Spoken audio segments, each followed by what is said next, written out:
Hey guys, welcome back to my YouTube channel. Today I will share some tips on taking organized reviewers for you to be exam ready and be confident on acing your quizzes. But before I proceed, I would like to ask, are you looking for an all-in-one PDF editor, especially in taking notes from PDF documents, etc.? So this UPDF software offers you a variety of features. You can edit, annotate, convert, organize, and do OCR on your documents in just a few clicks. It is available on iOS and Android devices. You can easily edit and annotate your PDF.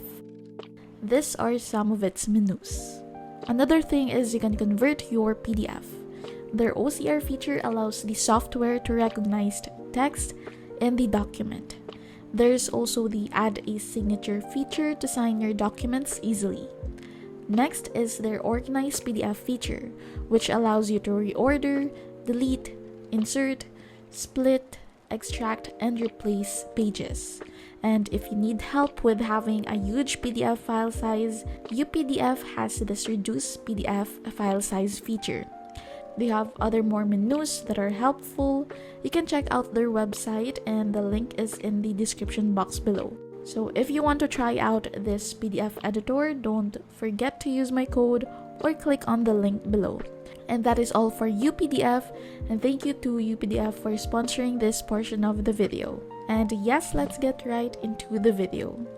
The first tip in making a reviewer is to go through your notes and have an idea of what your reviewer will be all about. You should know the key points and important information you will include in your reviewer.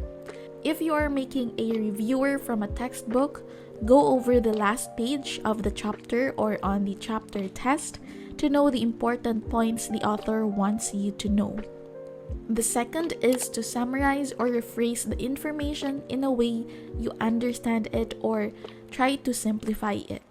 In making a reviewer, you should not just transfer the information from a PDF or a book to your reviewer word by word or simply not rewrite everything. If you really understand the information, you can make it into a shorter or condensed version which you can place on your reviewer. Another tip is to include the terms that were emphasized by bold letters. These are usually important information and also the chapter summary located at the end of every lesson. The next step is to choose how you would make your reviewers. Will you use the traditional pen and paper or you want to do it digitally? Personally, I use the index papers to make my reviewers.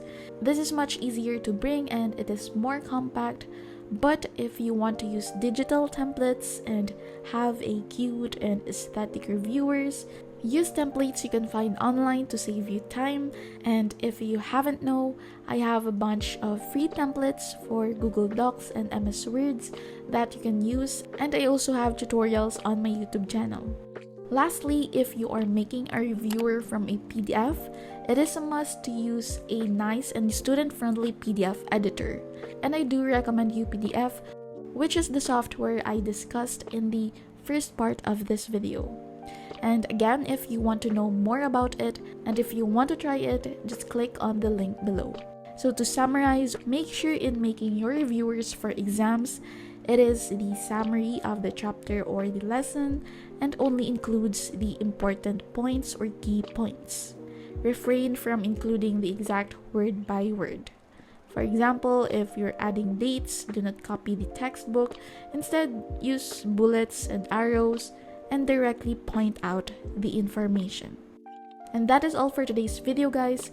I hope that you got something from this video, and yes, I believe in you. You can ace your exams. And yes, thank you so much guys for watching and see you on my next video. Bye guys!